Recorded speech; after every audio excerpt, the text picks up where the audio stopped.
Hello students, हम लोग history का फर्स्ट चैप्टर पढ़ रहे हैं, फ्रेंच रेवोल्यूशन। आज हम पढ़ेंगे page number 1.3। A growing middle class envisages and end of privileges. कि अब जो बढ़ रही थी, कौन सी क्लास उभर रही थी? मिडिल क्लास का उदय हो रहा था। और जो प्रिविलेजेस थे वो ख़त्म किस प्रकार से हुए, कैसे उनकी शुरुआत हुई प्रिविलेजेस का ख़त्म होना, तो वो हम इस टॉपिक के अंदर पढ़ेंगे। जैसे कि कल हमने पढ़ा, लास्ट टॉपिक हमारा चल रहा था, उसके अंदर हमने क्या पढ़ा था कि 3 स्टेट्स में डिवाइड था जो सोसाइटी थी। फर्स्ट और सेकंड स्टेट के लोग क्या थे, जो टैक्स वगैरह थे पे नहीं करते थे, उनको प्रिविलेज विशेष अधिकार जो थे वो मिले हुए थे बाय बर्थ। ठीक है, तो अब लोगों ने किस प्रकार से उनका विरोध करना शुरू किया, वो सब अब हम इस टॉपिक के अंदर पढ़ेंगे। In the past peasants and workers had participated in the revolt against increasing taxes and food scarcity। भाई पहले भी, फ्रेंच रेवोल्यूशन से पहले भी जो है ना, वर्कर्स ने और पीजेंट्स ने जो आंदोलन किए हैं किस चीज़ को लेकर, भाई जो टैक्सेस बढ़ाए जाते थे या जो फूड की कमी आ चुकी थी उसको लेकर। लेकिन they lack the means and programs to carry out full scale measures that would bring about a change in the social and economic order. लेकिन वो इतने मतलब ये जो प्रोग्राम जो करते थे, स्ट्रगल करते थे, कि उसमें कहीं ना कहीं वो पीछे रह चुके थे कि सोसाइटी के अंदर वो कोई चेंज ला सकें सोशल और इकोनॉमिक लेवल में। This was left to those groups within the third estate who had become prosperous and had access to education and new idea। अब जो थर्ड एस्टेट के जो लोग थे, जो प्रोस्परस थे, प्रोस्परस कौन होता है भाई?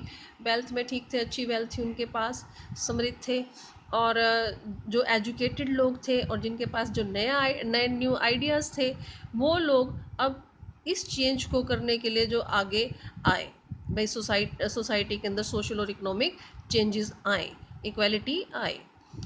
The 18th century witnessed the emergence of social group termed the middle class।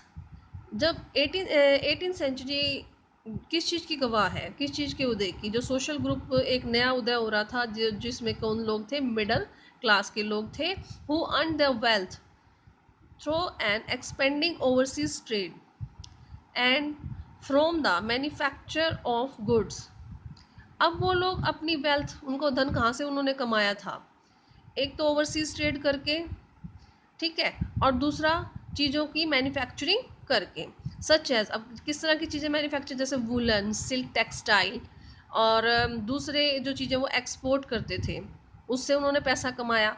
और ऐसी चीज़ें जो दूसरा कैसे पैसा कमाया? ऐसी चीज़ें होती थी जिनको कि रिच मेंबर जो होते थे सोसाइटी के, वो उनसे खरीदते थे। तो इस प्रकार से उन्होंने पैसा जो था वो कमाया था। In addition to merchant and manufacturers of third estate include professions such as lawyers और administrative officials। अब इस प्रकार से, अब क्या, कौन थे ये जो थर्ड एस्टेट के ही ये मेंबर्स थे, जिसमें कि व्यापारी वर्ग थे और प्रोफेशन जैसे कि लॉयर्स हो गए, एडमिनिस्ट्रेटिव ऑफिसर्स हो गए, तो ये सब लोग इसी मिडिल क्लास में आते थे। All of those were educated and believed that no group in the society should be privileged by birth। अब ये जो पढ़े लिखे लोग थे, एजुकेटेड जो पर्सन्स थे, क्या मानते थे कि किसी भी ऐसे ग्रुप को समाज के अंदर प्रिविलेज बाय बर्थ नहीं मिलनी चाहिए। Rather a person social position must depend on his merit. बजाय कि इसके, भाई अब जैसे कोई राजा का बेटा है तो उसको स्पेशल ओहदे दे दिए जाएं, ऐसा नहीं होना चाहिए। इसकी बजाय क्या होना चाहिए कि उसकी सोसाइटी के अंदर जो पोजीशन है वो किसके अकॉर्डिंग डिसाइड हो? उसकी मेरिट के अकॉर्डिंग, मीन्स कि वो कितना योग्य है, उसकी योग्यता के अनुसार उसको पोजीशन मिले सोसाइटी में। ना कि भाई वो राजा के फैमिली में पैदा हो गया है तो अब उसको सभी विशेष अधिकार मिलेंगे, ऐसा नहीं होना चाहिए। इस चीज़ की फेवर में थे ये सब लोग। These idea envisages a society based on freedom and equal laws and opportunities for all। अब ये जो आइडियाज़ था, तो अब इसमें क्या था, किस चीज़ पर डिपेंड था ये कि भाई फ्रीडम होनी चाहिए सबको और इक्वल लॉ होने चाहिए सबके लिए और अपॉर्चुनिटी सभी के लिए होनी चाहिए। ये जो आइडिया था वर पुट फॉरवर्ड। अब इस आइडिया को आगे लेकर कौन गया, philosopher such as John Locke. अब ये आपको ध्यान रखना है, ये दो फिलोसफर जो हैं इनके नाम आए हुए हैं यहाँ पे। इन नामों को ध्यान रखना है कि इन्होंने किस आइडिया को आगे लेकर गए थे। तो एक तो है जॉन लॉक और दूसरा है जीन जैसक्स रूसो। तो इसमें आप रूसो याद कर लो, इसमें लॉक याद कर लो, ठीक है। तो ये दो नाम आपने याद रखने हैं। In his two treatise of government. अब जो एक इसने बुक लिखी थी जिसका नाम था टू ट्रीटीज ऑफ गवर्नमेंट, अब यहाँ पे क्वेश्चन भी याद है किसने लिखी थी, लॉक ने, ठीक है। Sought to refute the doctrine of the divine and absolute right of the monarch. अब उसने इस बुक के अंदर क्या रिफ्यूट किया था, रिफ्यूट होता है विरोध किया था, किस चीज़ का, डॉक्ट्राइन ऑफ द डिवाइन। भाई जो किंग है वही सब कुछ है, ऐसा मतलब इस चीज़ का उसने विरोध किया था, डॉक्ट्राइन ऑफ द डिवाइन। और दूसरा किस चीज़ का विरोध किया था, एब्सोल्यूट राइट ऑफ मोनार्क। अब हम चलेंगे नेक्स्ट 6 पेज पे। तो ये दो चीज़ों का जॉन लॉक ने विरोध किया था कि मोनार्क के पास ही सारे अधिकार हो, ऐसा नहीं होना चाहिए।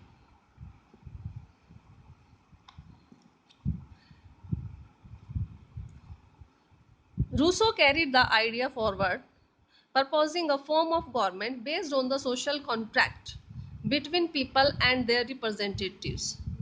अब जो है यहाँ से ही जो ये आजकल हम डेमोक्रेसी देखते हैं, एक किस्म से आइडिया जो था रूसो ने ही ये दिया था कि डेमोक्रेटिक जो आइडिया भाई रिप्रेजेंटेटिव्स का जो है डेमोक्रेसी के अंदर ही सारा होता है। तो यहाँ पर आपसे पूछे सोशल कॉन्ट्रैक्ट का जो आइडिया तो किसने दिया था, idea of social contract Rousseau ने दिया था, ठीक है। क्या है ये, डेमोक्रेसी को लेकर है। इसके अंदर क्या बताया इसने, proposing the form of government, ऐसी गवर्नमेंट होनी चाहिए based on the social contract, भाई आपस में सोशल कॉन्ट्रैक्ट तो किसके बीच में, लोगों के बीच में, और देयर रिप्रेजेंटेटिव्स, और जो उनके द्वारा चुने हुए रिप्रेजेंटेटिव उनके बीच में आपस में कॉन्ट्रैक्ट बना रहे। In the spirit of laws. अब नेक्स्ट बुक का नाम है इन द स्पिरिट ऑफ। कई बार इन बुक्स के नाम पूछ लेते हैं कि ये बुक किसने लिखी थी, Montesquieu, propose division of power.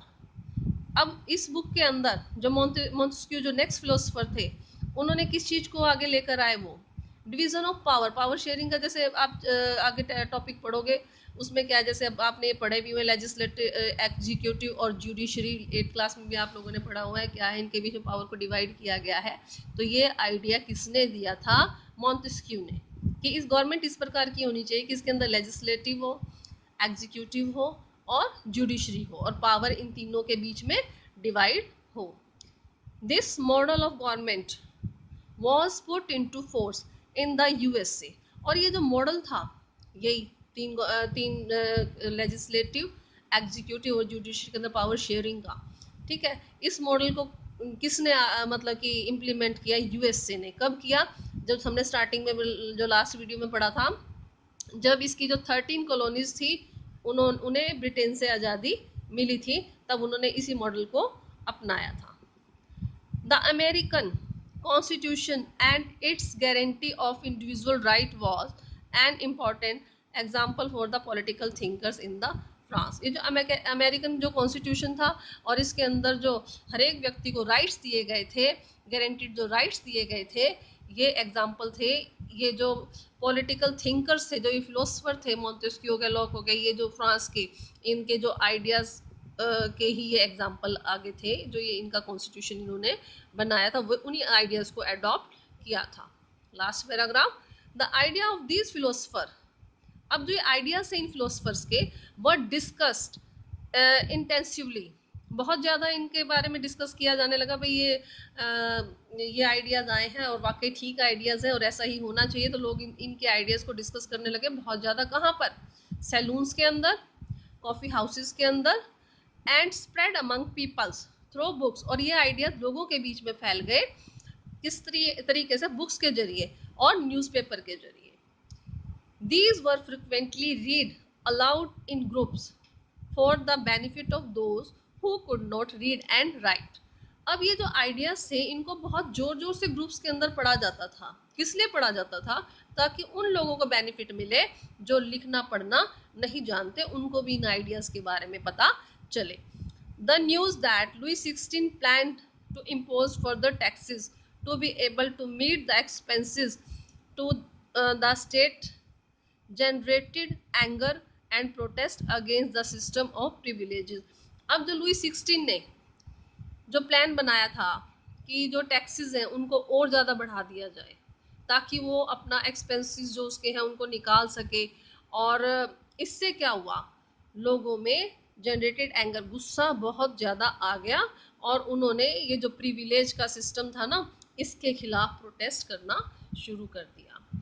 तो आज का टॉपिक यहीं तक, और इसको अच्छे से पढ़ लेना और कोई प्रॉब्लम हो तो डिस्कस कर लेना। Thank you.